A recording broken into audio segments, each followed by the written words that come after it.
Ketika NATO meningkatkan anggaran pertahanan secara drastis, Rusia justru tertawa sinis.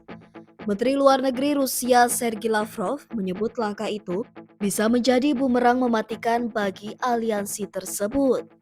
Benarkah NATO sedang menggali kuburnya sendiri?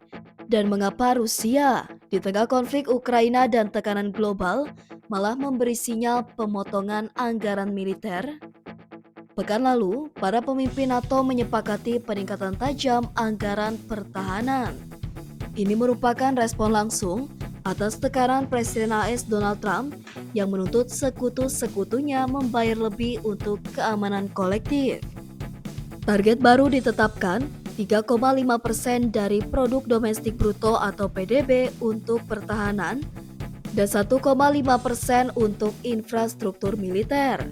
Bagi banyak negara, ini adalah lonjakan pengeluaran yang belum pernah terjadi sebelumnya. Sergei Lavrov langsung menanggapi. Dalam pernyataan pedasnya kepada Reuters, ia menyebut bahwa peningkatan anggaran justru akan menjadi awal kehancuran NATO. Lavrov menyindir Menlu Polandia, Radoslaw Sikorski, yang sebelumnya menyebut Rusia bisa runtuh karena perlombaan senjata. Lavrov membalik logikanya, justru NATO yang bisa runtuh karena beban militernya sendiri.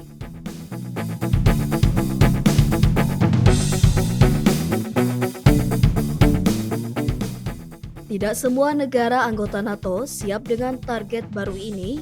Beberapa seperti Prancis, Belgia, dan Italia diperkirakan akan kesulitan memenuhi tuntutan baru. Spanyol bahkan secara terang-terangan menolak kesepakatan ini. Bagi negara-negara Eropa dengan defisit anggaran yang tinggi, kenaikan belanja militer bisa mengancam stabilitas fiskal nasional. Artinya, NATO tidak hanya menghadapi Rusia, tapi juga menghadapi krisis dalam tubuhnya sendiri. Di sisi lain, Presiden Vladimir Putin justru mengumumkan niat untuk memangkas pengeluaran militer Rusia mulai tahun depan. Sinyal ini mengejutkan, apalagi di tengah hubungan yang memanas dengan NATO. Tapi apakah benar Rusia akan mengurangi kekuatan militernya? Data anggaran menunjukkan sebaliknya. Meski ada wacana pemotongan, belanja pertahanan Rusia pada 2025 tetap mencapai 6,3% dari PDB, angka tertinggi sejak Perang Dingin. Ini mencakup hampir 32% dari seluruh anggaran federal Rusia. Jadi, apakah ini hanya permainan narasi? Rusia bicara soal damai dan penghematan, tapi di balik layar tetap memperkuat mesin perangnya. Sedangkan NATO berbicara soal solidaritas dan keamanan bersama, tapi kenyataannya tengah bergulat dengan realitas ekonomi yang kejam di dalam negeri. Rusia dan NATO sama-sama memperingatkan, eskalasi yang salah bisa memicu Perang Dunia Ketiga.